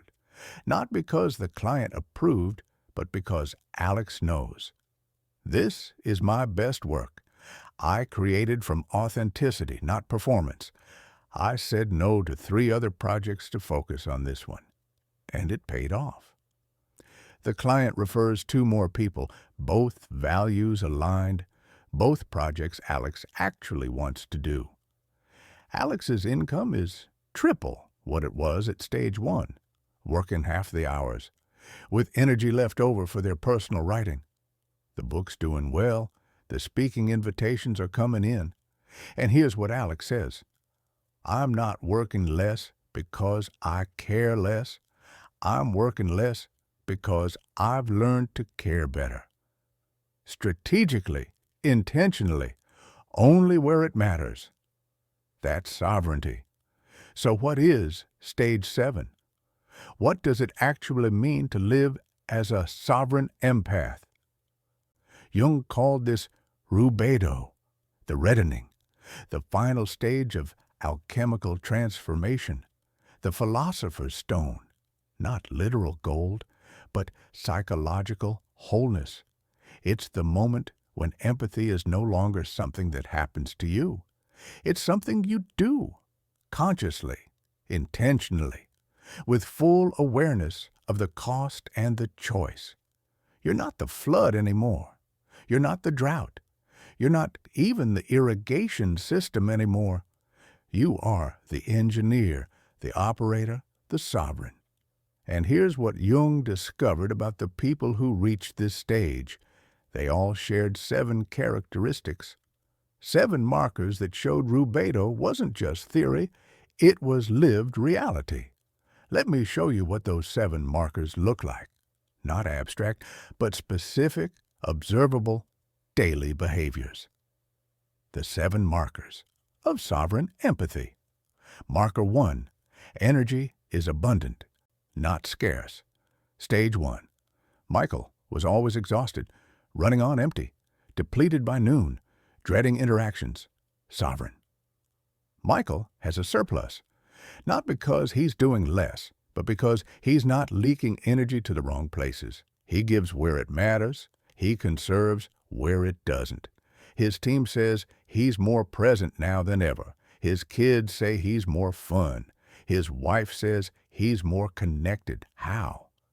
He stopped trying to be everything to everyone. He became fully present to the right people. Marker 2. Boundaries are automatic, not negotiated. Stage 1. Sarah negotiated with herself every time. Should I stay late? Should I take this extra shift? Should I help this coworker? Every decision was agonizing. Sovereign Sarah doesn't negotiate. Her boundaries are clear. She leaves at 7. She doesn't work weekends. She doesn't take on coworkers' emotional labor outside her scope. And here's what's wild.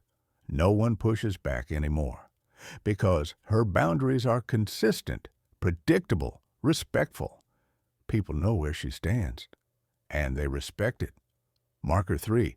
Relationships are few but deep. Stage 1. Alex had 300 connections, clients, colleagues, friends of friends, weak ties everywhere, and felt lonely in a crowd. Sovereign. Alex has 7 people. 7 deep, real, mutual relationships. People who know them, who respect their boundaries, who give as much as they take.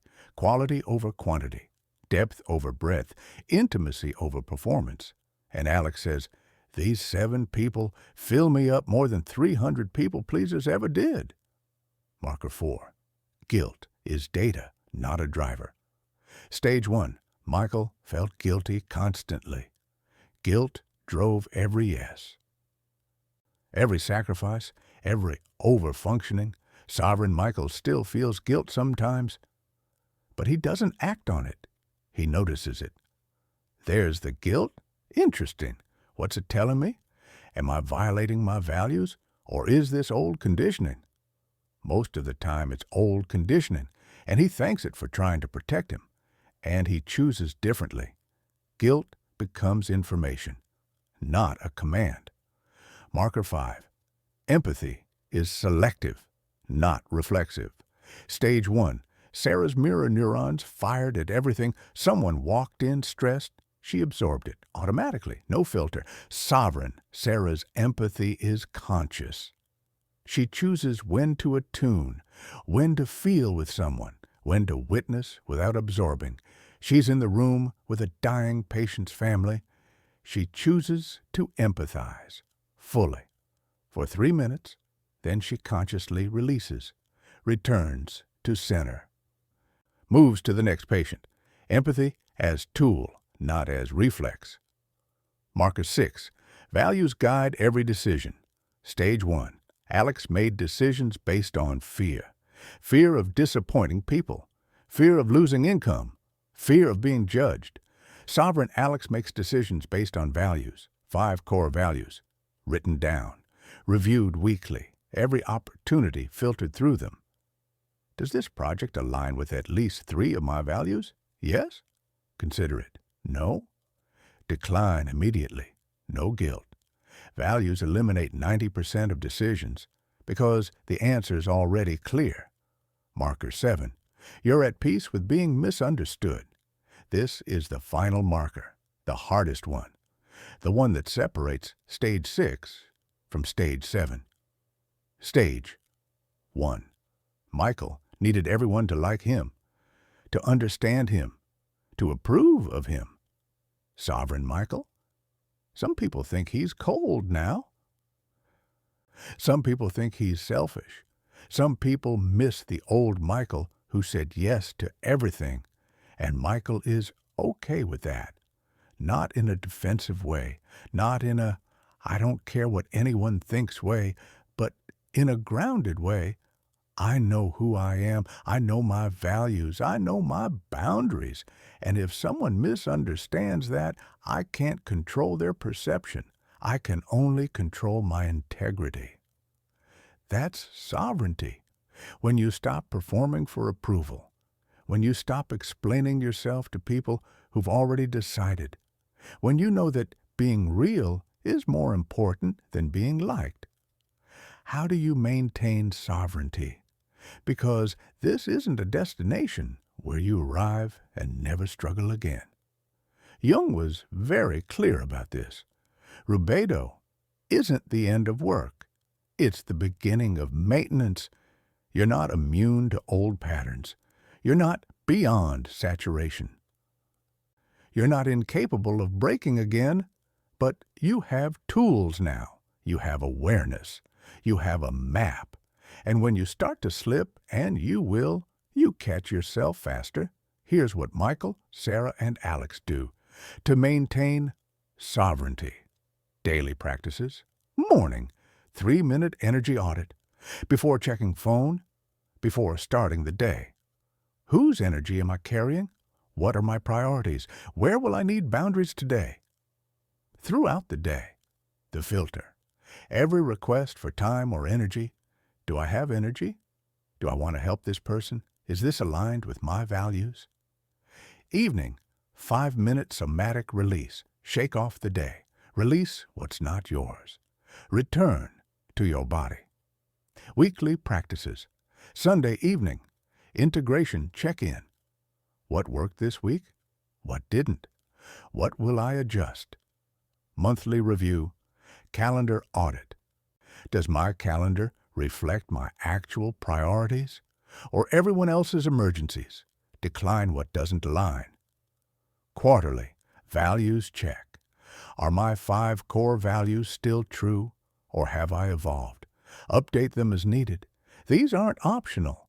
These are the operating system. Skip them for a week, you'll notice the slip. Skip them for a month, you'll find yourself back at stage 1. But here's what's different now. You know the way back. You've walked this path. You have the map. Recovery is faster. Recentering is easier. You're not starting from scratch. You're returning to sovereignty. Let me show you what happened when each of them slipped, because they all did. Michael's slip, month 8. A massive crisis at work. 3 projects failing simultaneously. The CEO's panicking. The board's demanding answers. And Michael, for the first time in months, feels the old pull. I should fix this.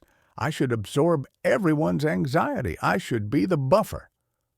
He works through the weekend, skips his morning practice, skips his evening release, says yes to every meeting. By Monday evening, he's sitting in that parking garage again.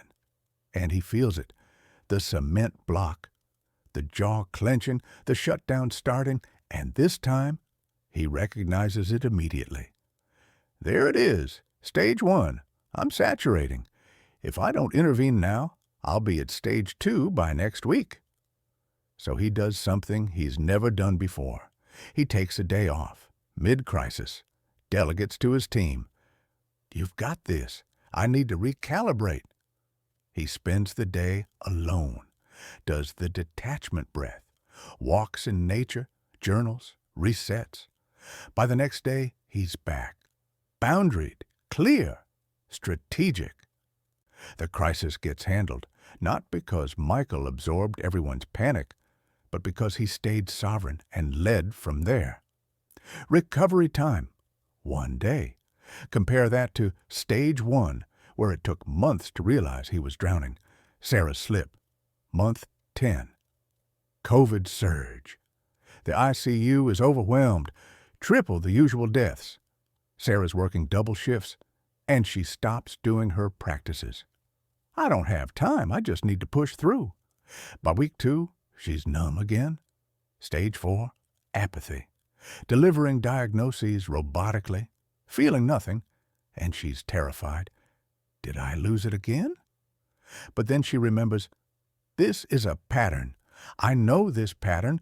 I'm in stage 4 because I stopped my practices. This isn't permanent. This is a slip. So she does something radical.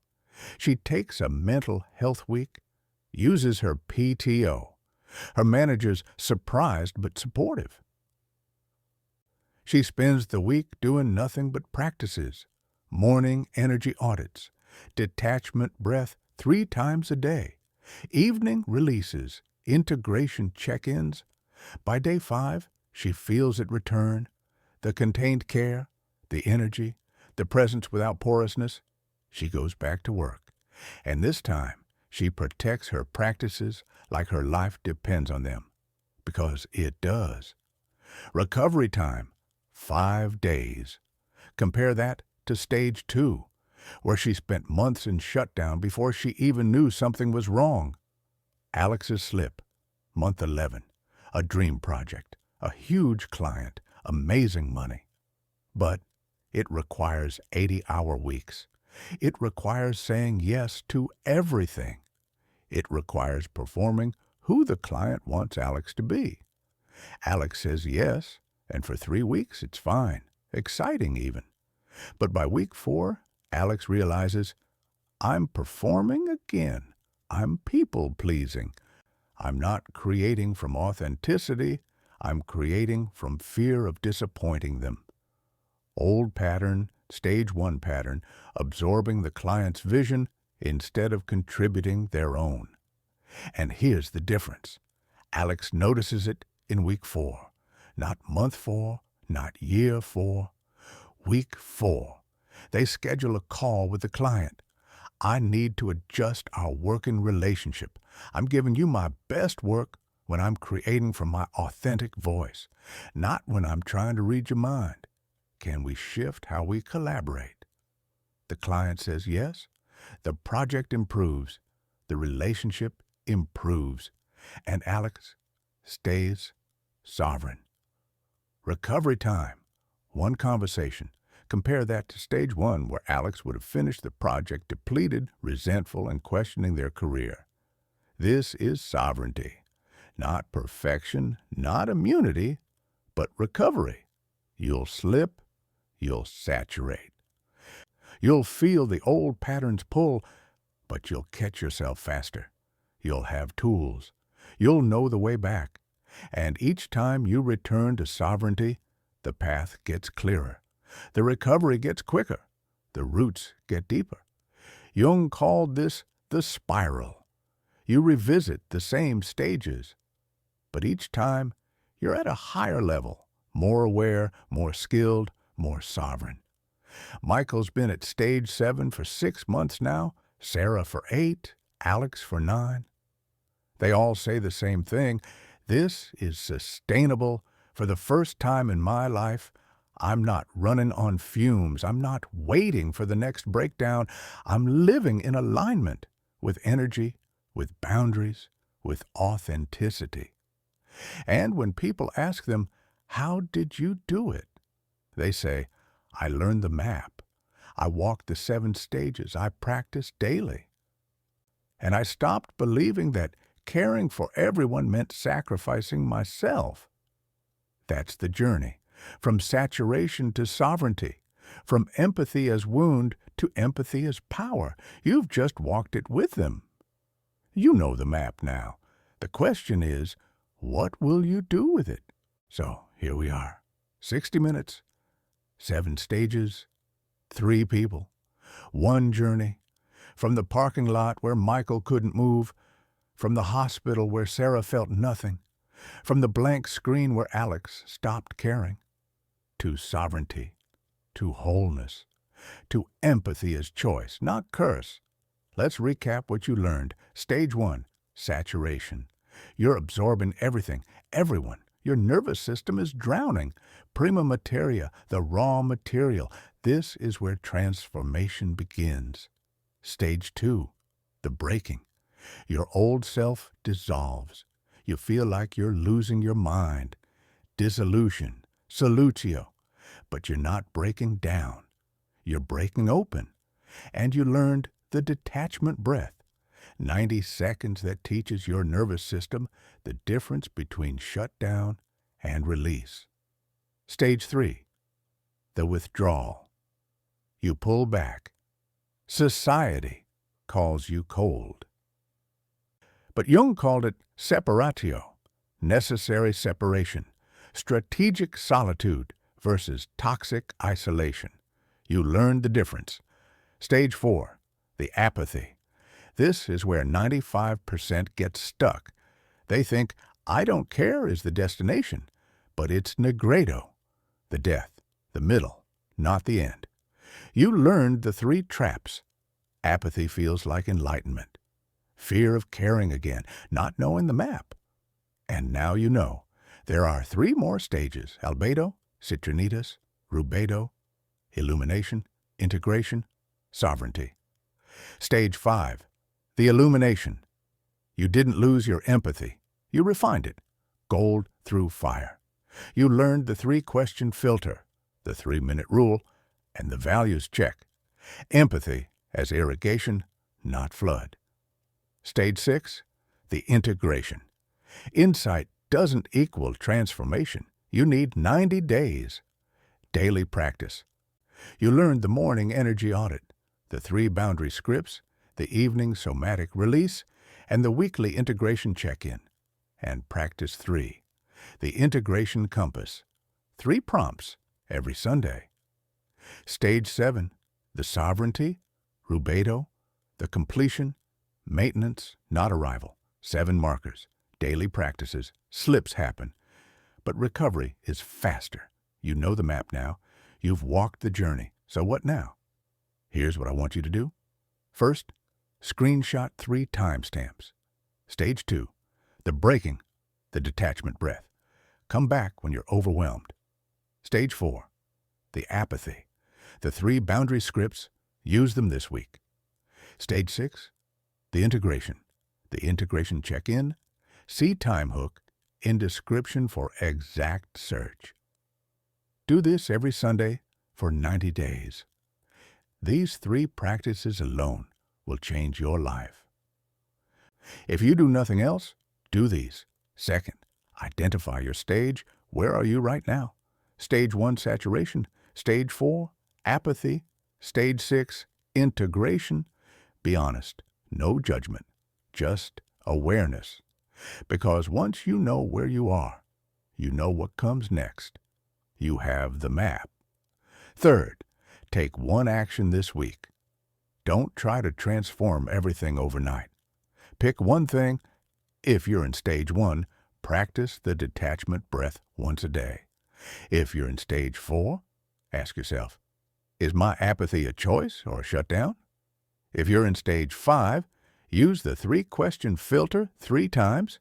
If you're in stage 6, do the morning energy audit every day this week. 1 action, 1 week. Build from there. And here's what I want you to remember. You're not broken. You never were. You're an empath in a world that doesn't teach empaths how to protect their gift. You learn to absorb. You learn to perform. You learn to sacrifice yourself for everyone else's comfort. But you can unlearn those patterns. You can rewire those neural pathways. You can move from victim to sovereign. Michael did it. Sarah did it. Alex did it. Thousands of Jung's patients did it. And you can too. The journey from empathy as wound to empathy as power isn't about caring less. It's about caring better, strategically, intentionally, with boundaries. It's about knowing some people deserve your depth, some don't, and you're allowed to choose. It's about understanding your empathy is a superpower, but only when you control it. When it stops controlling you, you have the map now. 7 stages. From saturation to sovereignty. From prima materia to the philosopher's stone. From flood to irrigation. The only question is, will you walk it? Will you do the practices? Will you set the boundaries? Will you choose yourself as often as you choose everyone else? Because Here's the truth Jung discovered. Transformation isn't about understanding the stages intellectually. It's about walking them daily. It's about the morning you do the energy audit instead of checking your phone. It's about the moment you pause and use the 3-question filter instead of saying automatic yes. It's about the evening you shake off the day instead of carrying everyone home with you. Small choices, daily practices, 90 days of repetition. That's how empathy as wound becomes empathy as power. That's how saturation becomes sovereignty. Michael's driving home right now. Highway 101, music on, thinking about dinner with his family, present, boundaried, sovereign. Sarah's laughing with her partner, cooking dinner, energized after a 12-hour shift, sustainable, protected, sovereign. Alex is writing. The words are flowing, authentic, aligned, creating from their true voice, sovereign. They didn't get here by accident. They walked the 7 stages, they did the practices, they chose themselves, and 1 year ago, they were where you might be now, saturated, broken, apathetic, wondering if they'd ever feel whole again. But they had a map, and they walked it. Now you have the map. What will you do with it?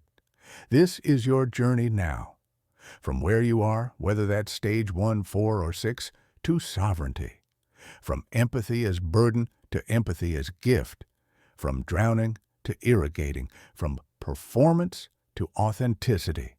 The path is clear. The practices are simple. The map is drawn. All you have to do is take the first step, and then the next one, and then the next. Until one day, maybe in 6 months, maybe in a year, you look back and realize, I'm not the same person I was. I'm not absorbing everyone anymore. I'm not performing care. I'm not sacrificing myself. I'm living as my authentic self, with boundaries, with energy, with sovereignty. That's the journey, and it starts now. Thank you for walking these 7 stages with me, with Michael, with Sarah, with Alex. Thank you for staying for 60 minutes, for doing the practices, for taking this seriously. You deserve sovereignty. You deserve to live as your full self. You deserve empathy as power, not wound. And now you know how. Take the map. Use the practices. Walk the stages. I'll see you on the other side. Sovereign.